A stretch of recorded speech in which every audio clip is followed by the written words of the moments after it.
दीपक Singh, allied science specialist, medico science centre से। आज एक टॉपिक हम डील कर रहे हैं बायोकेमिस्ट्री के पार्ट से, मिनरल से, पोटासियम। हम लोग सोडियम के बारे में देख चुके हैं, आज हम पोटासियम के बारे में देखना चाह रहे हैं। पोटासियम क्या है? पोटासियम एक कैटायन है, ये पॉजिटिव चार्ज वाले एलिमेंट, एटॉमिक नंबर 19 +1 इस पर वैलेंसी, ये सब इसके केमिस्ट्री की कुछ बातें हैं। और अल्कलाइन मेटल होता है ये पोटासियम। यह इलेक्ट्रोलाइट्स के अंतर्गत बहुत इंपॉर्टेंट इलेक्ट्रोलाइट्स हैं जो हमारे बॉडी के लिए बहुत इंपॉर्टेंट है। ये सबसे पहली बात आते हैं, अगर डेली रिक्वायरमेंट 24 घंटे में अगर हमको जरूरत या पड़ती है अगर, तो 24 घंटा में हमें चिल्ड्रन के लिए 2 से 3 ग्राम सफिशिएंट है, और एक एडल्ट में 3 to 4 ग्राम ये सफिशिएंट है। पोटासियम बॉडी में एक्स छोटे भी रहता है। सेकंड बात आते हैं हम लोग पोटासियम के सोर्स पे। तो पोटासियम का जो सोर्स है, सबसे best source potato best source में आता है। बनाना एंड कोकोनट वाटर, ये सब रिच सोर्स में आता है पोटासियम का। इसलिए कि हमें जब हम डिजीज समझते हैं तो हमें इस सब के बारे में समझना पड़ता है कि नहीं, हमको लेना चाहिए। गुआवा, ग्रेप्स, नट्स, बीन, ये सब में भी पोटासियम होता है।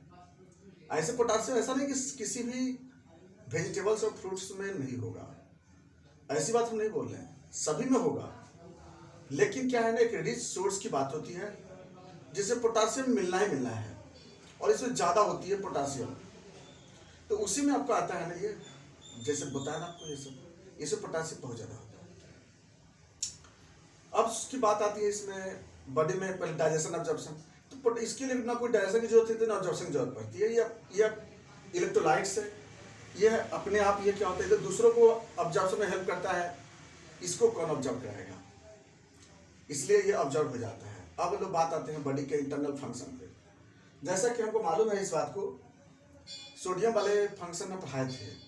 सोडियम पोटासियम पंप एक ऐसा पंप है जिस पंप के सहारे सेल के अंदर कोई सब्सटेंस को आना और सेल के बाहर किसी सब्सटेंस को बाहर निकलना, या सोडियम पोटासियम पंप ही करता है।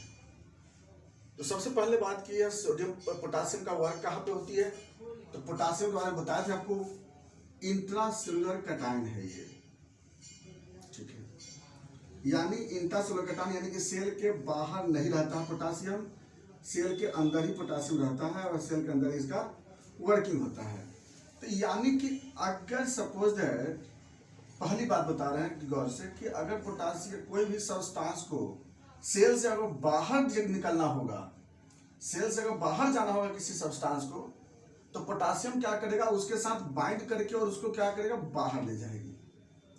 लेकिन बाइंड करके बाहर कैसे ले जाएगी पोटासियम? तो यहाँ पर एक चीज बताते हैं कि पोटासियम बाहर कम है, अंदर ज्यादा है। अंदर में कंसंट्रेशन हाई है, बाहर में लो है। तो यहाँ से किसी सब्सटेंस को यहाँ पर जाने के लिए तो एनर्जी की खपत करना पड़ेगा ना। तो एनर्जी खपत करेगा तो क्या होगी उस कंडीशन में, एटीपी लॉस होगी। और एक एटीपी जब लॉस होता है तो 2 पोटासियम आयन बाहर की तरफ मूव करता है।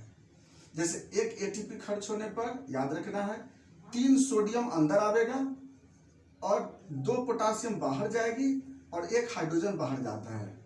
एक एटीपी खर्च जब होता है, एक्टिव प्रोसेस जब होता है सेल के अंदर, तब ये प्रोसेस होती है। तो खैर यहाँ तो बात पोटासियम की हो रही है ना। तो पोटासियम क्या होगी, यहाँ पर सेल के अंदर से क्या होगा, किसी सब्सटेंस को बाहर तक लेकर के जाएगी, और कहाँ लेके जाएगा, इंटरस्टिशियल स्पेस में, ठीक है। तो एक तो फंक्शन ये होगा। दूसरा फंक्शन क्या होगी कि सेल के अंदर के पीएच को क्या करेगा, वो अल्कलाइन बना के रखेगा, बेसिक बना के रखेगा। क्योंकि अगर बेसिक फंक्शन बेसिक नहीं होगी तो यहाँ पर एंजाइमेटिक एक्शन नहीं होगी। पोटासियम का सबसे बहुत अच्छा फंक्शन मसल्स और लीवर में ग्लाइकोजन को स्टोर कराने में हेल्प करता है, बहुत इंपॉर्टेंट फंक्शन। यानी कि मसल्स और लीवर के सेल में ग्लाइकोजन को स्टोर कराने में हेल्प करता है। अगर पोटासियम ना होता तो ग्लाइकोजन स्टोर नहीं होता, और आप समझ गए एनर्जी का सोर्स रखने का बहुत अच्छा ये है। और इसीलिए ना पोटासियम जब कमी होती है तो क्या क्या होती है बता देते हैं अभी आप जस्ट। फिर उसके बाद अगला फंक्शन ग्लाइकोलाइसिस प्रोसेस में भाग लेता है, क्रेब्स साइकिल को इनिशिएट करता है। अगली फंक्शन फैट मेटाबॉलिज्म में भाग लेता है। Next function amino acid metabolism में इन्वॉल्व होता है, उसको एक्टिवेट करता है। इसके बाद न्यूक्लिक एसिड मेटाबॉलिज्म भाग लेता है, उसको भी इनिशिएट करता है ये पोटासियम। तो सेल के अंदर कई ऐसे मेटाबॉलिक फंक्शन होता है जिसको स्टिमुलेट करता है। नेक्स्ट फंक्शन आता है इसका नर्व पे। नर्व पे क्या करता है कि इंपल्स को कंट्रोल करता है, एक्शन पोटेंशियल को कंट्रोल करता है। अगर बाय द वे सोडियम क्या करता है स्टिमुलेट करता है, तो पोटासियम उसको एक्सेस पोटेंशियल ना बन पाए, इससे उसको रोकता है। जैसा कि आप इसके बाद एक चीज को मालूम होगा कि जैसे ये मसल्स है, मसल्स में यहाँ पर एक्सॉन का इंड होता है, एक्सॉन से यहाँ पर जो इम्पल्स जनरेट होकर यहाँ पे आता है, और यहाँ पर एक्टिन और मायोसिन होता है। और जब ये कॉपलिंग करता है एक्टिन मायोसिन, तो कैसे करता है, यहाँ से सोडियम चैनल ओपन होता है, तब जाके कॉपलिंग होता है। तो ज़्यादा सोडियम कहीं कंट्रैक्ट ना कर दे, इसलिए पोटासियम क्या करता है, इसको रोकता है, इनहिबिट करता है सोडियम को। यहाँ पर सोडियम को रोकने का काम करता है कि ज़्यादा तुम कंट्रैक्ट कर दोगे तो क्या होगी, मसल्स का फाइबर एक दूसरे पे बाइंड कर जाएगी, और जैसे मसल्स एक दूसरे पे चढ़ जाएगा, जैसे गाँव में लोग बोलते हैं ना बग्घा लग जाना, तो इस तरह से क्या होती है, पोटासियम की कमी अगर हो जाएगी ना तो मसल्स एक तो कमजोर हो जाएगी। ये तो फैक्ट है कि पहले मसल्स वीक होती है, क्योंकि ग्लाइकोजन रहेगा नहीं, तो मसल्स एक तो ऐसे ही वीक हो जाएगी, दूसरा है कि ओवर कंट्रैक्शन हो जाएगी, फाइबर कमजोर हो जाएगी, सेल के अंदर मेटाबॉलिज्म नहीं होगी, सेल कमजोर हो जाएगी। इसीलिए पोटासियम का यहाँ पर मसल्स के मेटाबॉलिज्म में भी फंक्शन है, मसल के कंट्रैक्शन में फंक्शन है। तो पोटासियम नर्व इम्पल्स कंडक्शन में भी इन्वॉल्व सबसे ज्यादा लेती है वो।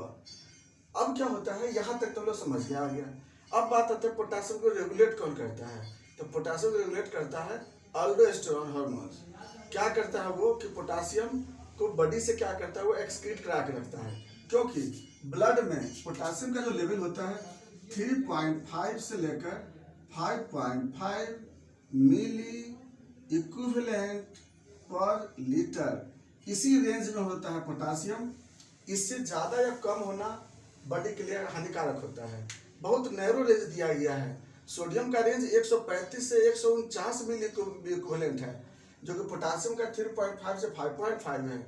इतना नैरो रेंज दिया गया है क्योंकि इसका मतलब इसमें जरूर कोई ना कोई अबनॉर्मलिटी है। तो पोटासियम वाला लेवल अगर सपोज घट जा रही है अगर बॉडी में तो भी प्रॉब्लम हो जाएगी, बढ़ेगी तो ज़्यादा प्रॉब्लम होगी। ये तो होती है फिक्स है कि पोटासियम का लेवल अगर घट जाता है तो ज़्यादा प्रॉब्लम नहीं होगी, जो कि बढ़ जाने पे ज़्यादा प्रॉब्लम होती है। सोडियम के साथ उल्टा है, सोडियम का लेवल अगर घट जाता है तो ज़्यादा प्रॉब्लम होगी, बढ़ जाने पे उतना प्रॉब्लम नहीं होगी। लेकिन पोटासियम के साथ उल्टा है, पोटासियम में अगर घट गया तो उतना प्रॉब्लम नहीं होगी, लेकिन अगर बढ़ जाता है तो ज़्यादा प्रॉब्लम होगी। क्या होगी कि इसका हार्ट फेल हो सकता है, हार्ट ब्लॉक हो सकता है, क्योंकि पोटासियम क्या होता है, एक काम ये करता है ना, इनहिबिटर का भी वर्क करता है, इम्पल्स इनहिबिटर का वर्क करता है, तो इम्पल्स को इनहिबिट कर सकता है वो। तो ऐसा यहाँ पर नहीं बल्कि सब जगह कर सकता है वो। तो इसका जो कंट्रोल करता है अल्डोस्टेरोन कंट्रोल करते रहता है। अल्डोस्टेरोन क्या करता है कि उसको यहाँ बॉडी में लेवल को मेंटेन करता है। अब बात आता है इसका अबनॉर्मलिटी के बारे में। तो अगर हम लोग बाय द वे इसका लेवल अगर बढ़ जाता है, हाइपरकैलमिया बोलते हैं। क्यों बढ़ जाता है, अगर सोर्स ज़्यादा होगा तब, या फिर किडनी फेल होगा तब, तो उस कंडीशन में पोटासियम का लेवल ब्लड में क्या हो जाएगी, बढ़ जाएगी, तो उसको बोलेंगे हाइपरकैलमिया। हाइपरकैलमिया होगा तब क्या होगा उस कंडीशन में, तो सबसे पहला कंडक्शन पावर उसकी लो हो जाएगी, हार्ट जो ब्लड प्रेशर हो जाएगी वो लो हो जाएगी, पल्स रेट डिक्रीज कर जाएगी, है ना, बफरिंग मैकेनिज्म फंक्शन का हो जाएगा वो डिक्रीज कर जाएगी। अगर ज़्यादा भी बढ़ जाएगा तो जो अल्कलिनिटी ज़्यादा पावर बढ़ जाएगी। पोटासियम बढ़ जाने के कारण पोटासियम अगर बढ़ गया तो उस कंडीशन में क्या हो सकती है, यह जो कंडक्शन पावर है वो लॉस कर जाएगी। तो ये सब जितने भी बता आपको हाइपरकैलमिया पोटासियम बढ़ने की वजह से हो जाती है, 5.5 से बढ़ जाएगा। और बढ़ी क्यों, बताया कि किडनी फेल होने की वजह से हो सकती है, या फिर डाइट में हो सकता है कि ज़्यादा सोर्स लिए। अब अगर बाय द वे अगर घट जाता है तो अच्छा, एक और कंडीशन में बढ़ता है। बर्न के केस में याद रखिएगा, जब बर्न होता है तो स्किन बर्न होने पर क्या होता है ना कि उसका पोटासियम का लेवल ब्लड में बढ़ता है। अब घटने की बात हो गई, हाइपोकैलेमिया घटता कब है? जब डिहाइड्रेशन हो जाता है या डाइट में नहीं लेते हैं पोटासियम या वाटर के साथ नहीं लिया पोटासियम, तो उस कंडीशन में पोटासियम का लेवल घट जाता है। घटने पे क्या होगी? स्ट्रोक होने के भी चांस हो सकता है, मसल्स का कंडीशन पावर घट जाएगी, नर्व का फंक्शन घट जाएगी, बफरिंग कैपेसिटी घट जाएगी, एसिडोसिस हो जाएगा बॉडी में, ये सब कंडीशन हो सकती है। सेलुलर एनर्जी घट जाएगी, लिवर और मसल्स का फंक्शन क्या हो जाएगा? घट जाएगा। ये इसमें क्या होती है? इसका पोटासियम का अबनॉर्मलिटी आ जाती है। नेक्स्ट वीडियो में चलेंगे क्लोराइड के बारे में। थैंक्स।